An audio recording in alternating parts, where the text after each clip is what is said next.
Committee मुरब्बीन इकराम उफाज़ाए इकराम और এখানে অনেক স্যাররা আছেন, ছাত্রলীগ দলের নেতৃবৃন্দরা আছেন, সর্বস্তর মুসলিমেরা এলাকাবাসী, আসসালামু আলাইকুম। ওয়ালাইকুম সালাম। আল্লাহ শুকর আদায় করছি রব্বুল আলামিন আমাদেরকে আল্লাহর একজন বান্দিকে আখের বিয়ে যাওয়ার শিক্ষাতে কাজ করে জানাজার নামাজ পড়ে অবশ্যই করেন বহুজন করেন আলহামদুলিল্লাহ। সাথে সাথে লাখ কোটি লোক করছি যে উম্মতের যিনি আমাদেরকে মুসলিম জাতিকে বিজয়ের শেষ প্রান্তে সুসিস্টেম আমাদের জন্য তোফা নজরানা হিসেবে রেখেছেন। ওই নবীর উপর লাখ না আমার বাইরে আলোচনা নয়, কথা অনেক হয়ে গেছে। তোমারই দিল না আলহামদুলিল্লাহ যে কথাটা বলতে চাচ্ছি সেটা হলো এই শরীয়তপুর বলেন, দিনাজপুর বলেন, যেখানে থাকেন না কেন, যাকে যেখান থেকে সৃষ্টি করে এসে ওইখানে তার সমাধি হবে। আলহামদুলিল্লাহ আলহামদুলিল্লাহ।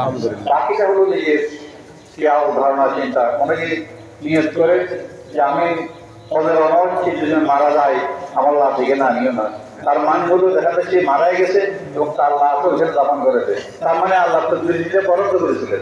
আলহামদুলিল্লাহ আলহামদুলিল্লাহ।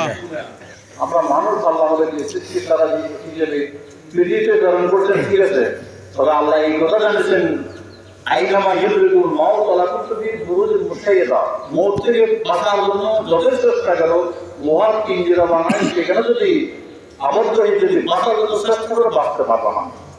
যখন আমার চোখে ধরা পড়বো আলহামদুলিল্লাহ আলহামদুলিল্লাহ। যে বাস্তব প্রমাণটা আমরা ওঠে নেন।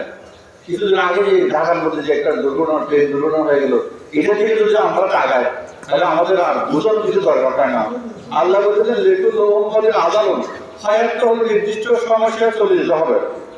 আজরাইলে তো আমরা একটু দিশা হয়ে যায়, আমি ঘুমোতে করা আজরাইলকে মালিক বললো মালিক তুমি ওই স্কুলের সামনে যাও, 100 জন ছাত্র ছাত্রী গান বন্ধ করবো। আজরাইল বেরিয়ে হয়ে যায়, কি ব্যাপার, এরা পরীক্ষা দিচ্ছে, বাড়ি চলে যাবে সুস্থ সবাই, এদেরকে দান করতে পারবে না। আল্লাহ বলতেছেন, আল্লাহ বলে না আমি যা বলছি তা, আমি যা বলছি তা আজরাইল পরে যে নিজের দুষ্কৃতি রাখে যে আশঙ্কা ঘটনা আল্লাহ আগে বন্ধ করেছেন। তার কারণ হলো যার এক যতটুকু সেখানে মৃত্যুবরণ করতে হবে। যা খেয়েছিল আল্লাহ গান্ধী অসুস্থ হয়ে পড়তেছেন, আল্লাহকে আমরা দোয়া করবো যে অসুখ রোগের কারণে উনার হাজব্যান্ড আমার ভাই উনি ডাক্তার, কিন্তু ডাক্তার হয়ে উনি উনার স্ত্রী বাঁচতে পারলেন না। তাহলে বোঝা যাচ্ছে হায়াতের মালিক ডাক্তার নয়, হায়াতের মালিক আল্লাহ। হায়াতের মালিক আল্লাহ। চেষ্টা করেছেন কিন্তু সরকার তুলে নেই, কিন্তু আল্লাহ উনি ধরা পড়ে গেছেন। যাক আমরা যেহেতু মহিলা মানুষ প্রত্যক্ষ ভরকবে সমাজের কথাবার্তা তুলে নিয়েছে, আল্লাহ মধ্যে মার্কেট করে। আর বিশেষ করে আপনার উদ্দেশ্যে বলতেছি সবাইকে, যেহেতু দীর্ঘদিন আপনার সংস্কার করছেন, ভালো মন্দ সম্পর্কে আপনি যদি ভালো বলেন আল্লাহ তাআলার মধ্যে ভালো হিসেবে পরিচিত হবে। আলহামদুলিল্লাহ। আল্লাহ তোমাকে মাফ করে দেবেন। আর ছেলেরা যারা আছে আমরা দোয়া করি যে আল্লাহ আপনাদেরকে সবরসানি দুর্যোগ প্রদান করে প্রতিদিনের করেন আমিন আমিন। এবং ছেলেদেরকে মানুষের গঠনের জন্য কবুল করার জন্য আমিন আমিন। আল্লাহ বিল্লাহ আলাইহি ওয়া সাল্লাম।